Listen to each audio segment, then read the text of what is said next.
Bom, até agora falamos a característica do motor na questão mecânica, característica, algumas propriedades, mas vamos agora falar de algumas características e propriedades que na verdade estão saindo do motor, ou seja, estou colocando combustível dentro de uma máquina mágica e o que está saindo?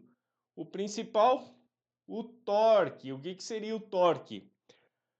Lá da fisicazinha do colégio, né? Se a gente pensar como um pedal de bicicleta, se eu tenho o centro de giro, o pé de vela e eu aplico uma força, ou seja, o meu peso aqui na ponta, eu vou gerar um torque. Esse torque, como resultado depois, vai fazer o caminho oposto e gerar uma força no pneu lá no final do carro. No caso da bicicleta, eu aplico a força no pedal. Já no caso do motor, eu aplico a força no pistão através da pressão da combustão, gera uma força. Essa força vai empurrar a biela, que vai empurrar o virabrequim e vai gerar o torque do motor. Obviamente que em função da posição do ângulo que isso aí está trabalhando, eu tenho influência, né? Mas a média do torque é o que chega na roda. Por que eu falo uma média? Porque a gente já viu, tem os quatro tempos, uma explosão, ou seja, metade de uma volta gerando energia e as outras uma volta e meia não. E aí qual que é o senão, qual que é a mágica do sistema continuar funcionando? Eu tenho um volante atrás do motor de grande massa e ele garante a inércia. Então toda vez que o pistão empurra, acelera esse volante e ele continua acelerando, continua gerando força, porque ele tem uma certa inércia. Só não come bola com unidade de torque. Por que eu falo não come bola com unidade de torque? Porque no sistema internacional, para a física funcionar, a gente fala em newton-metros. Então, todo país que usa sistema métrico fala newton-metros. Mas, estranhamente, no Brasil, se tem um hábito de falar quilograma-força vezes metro. Qual que é a diferença? 1 quilograma-força, basta multiplicar pela gravidade, você acha newton-metro. Se é sistema imperial britânico, eu tenho libra-pé para newton-metro. Conversãozinha básica aí. E obviamente que o torque ele não é gerado numa rotação constante, eu tenho variação, só o motor elétrico gera torque constante, né?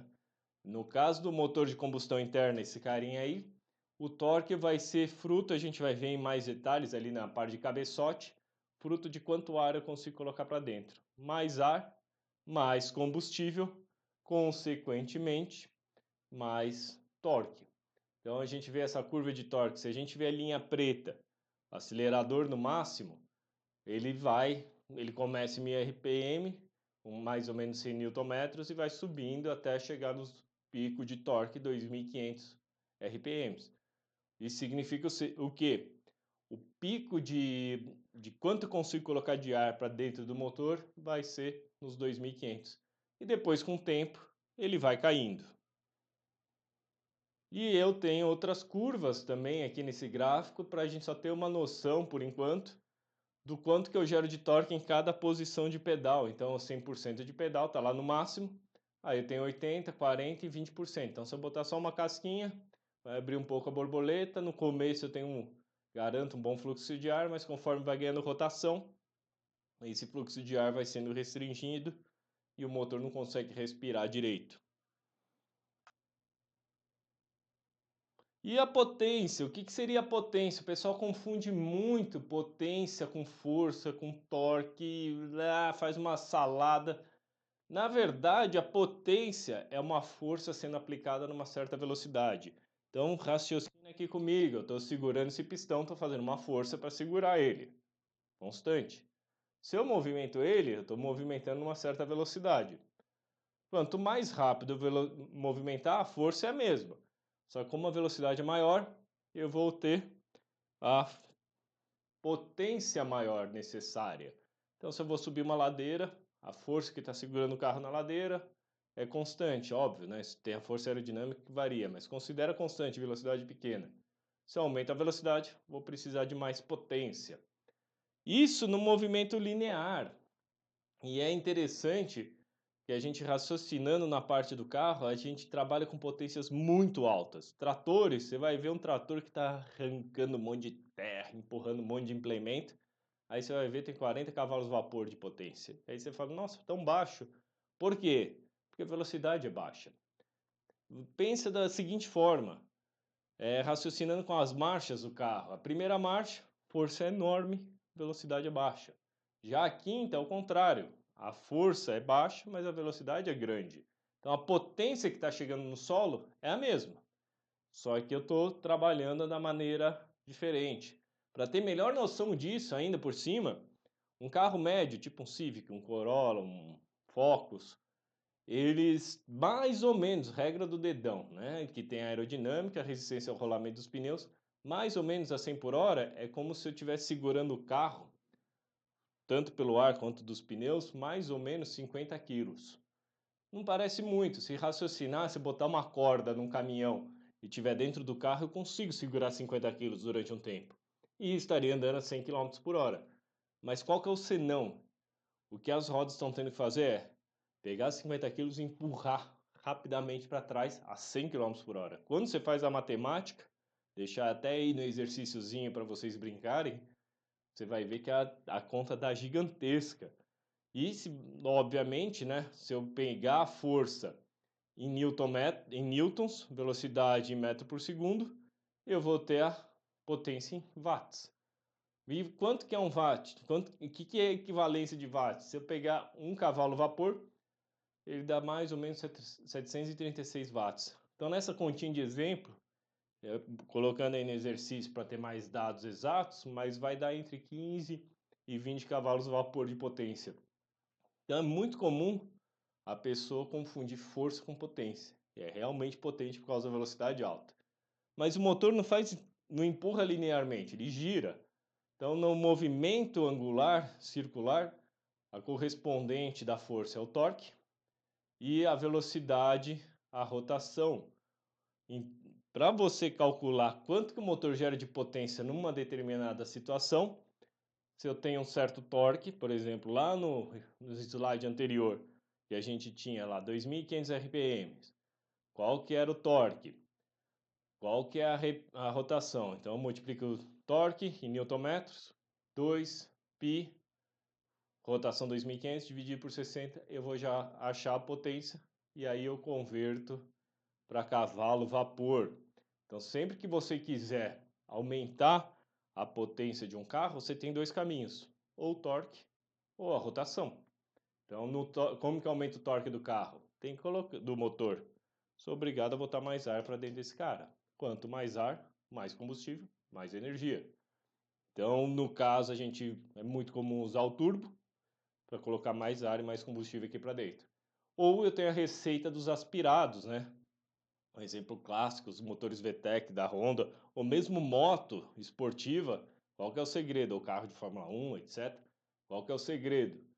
O torque não é tão alto. Eu consigo produzir o torque numa certa rotação, só que numa rotação extremamente elevada, e com isso a potência vem alta.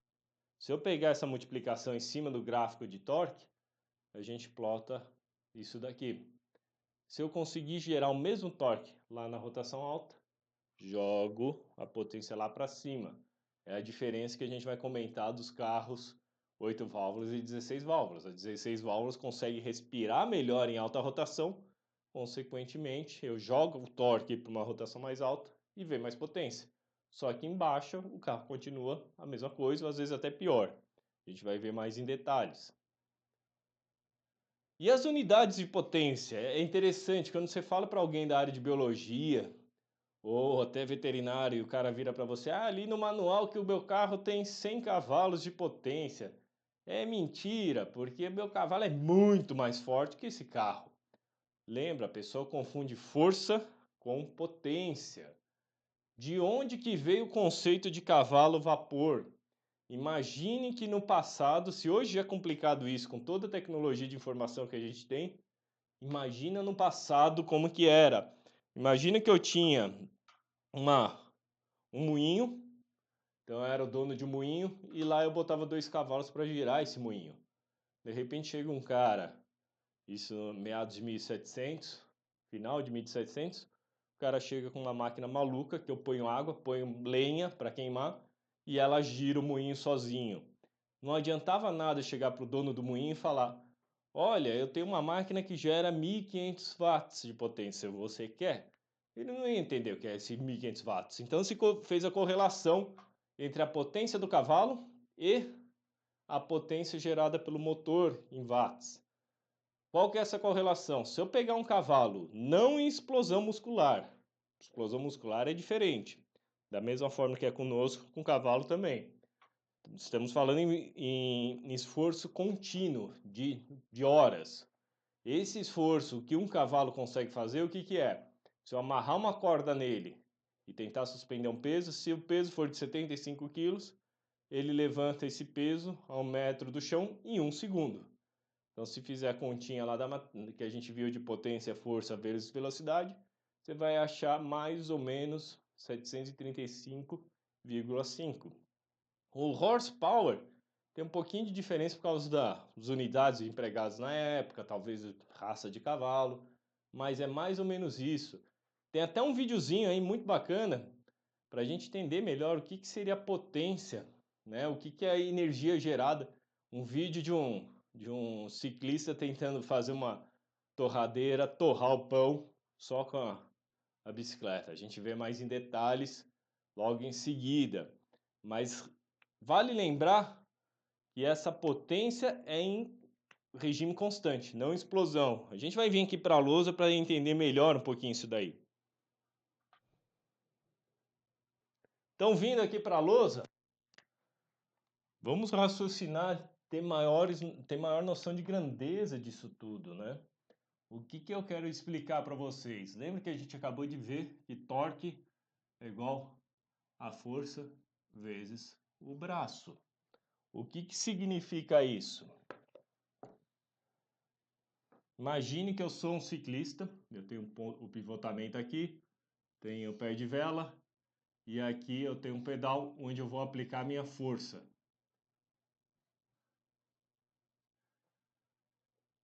Com isso, eu vou gerar o quê? Se eu tenho uma certa distância, que no caso da bicicleta, geralmente, a maioria das bicicletas é 175 milímetros, eu vou gerar um torque no eixo ali do pé de vela. Eu, Felipe, peso arredondando aí 100 quilos. Concorda que eu consigo com uma perna só gerar 100 quilos de força aqui, né? Facilmente. Calcula para mim o torque que eu estou produzindo. Vocês vão ficar espantados, olha aí.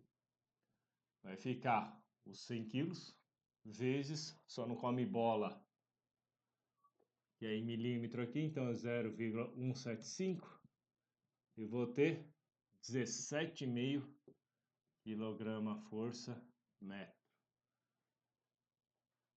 E motor que gera esse torque costuma gerar? Motor aspirado. Geralmente motor Civic 1.8 gera mais ou menos isso, o AP 2.0 gera isso aí. Motor 1.0 atual, entre 9,5 e 10.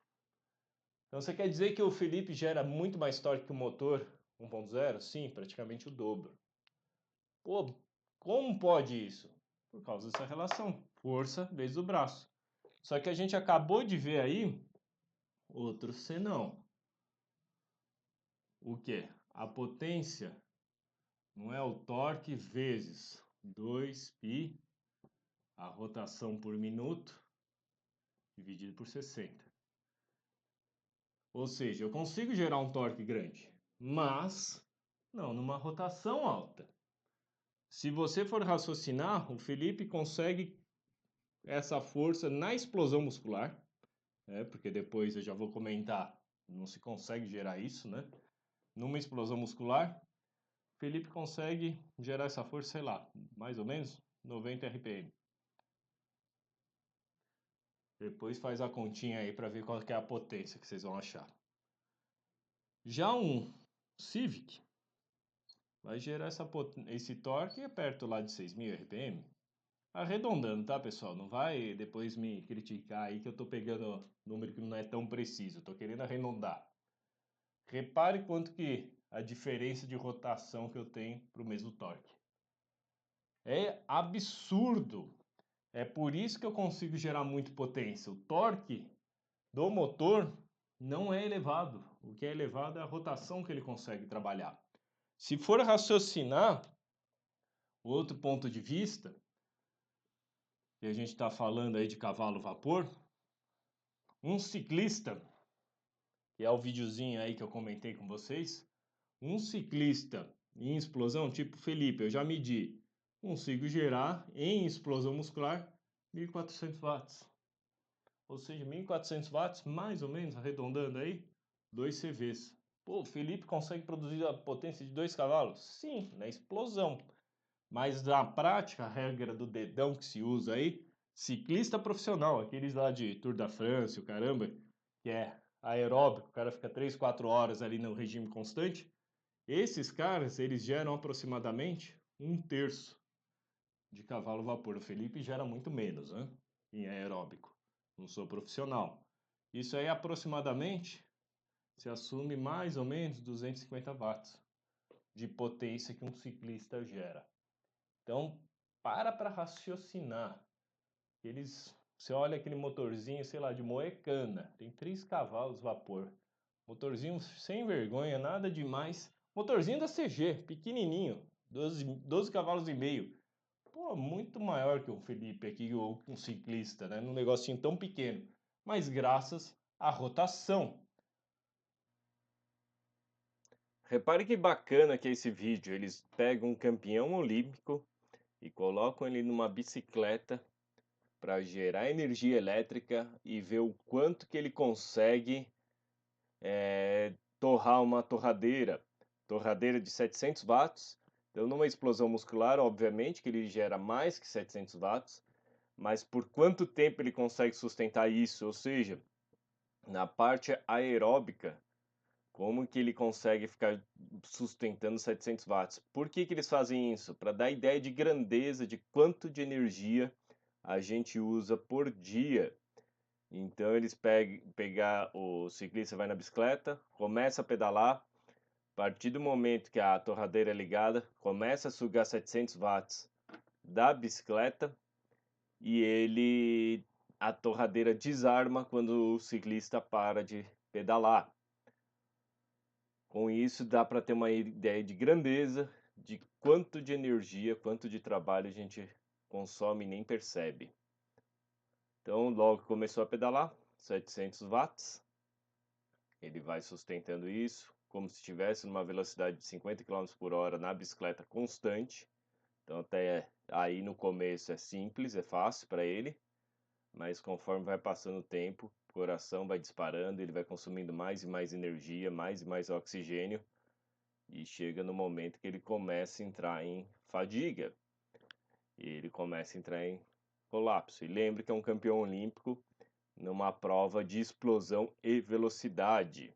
Então é uma pessoa totalmente preparada só para isso, né?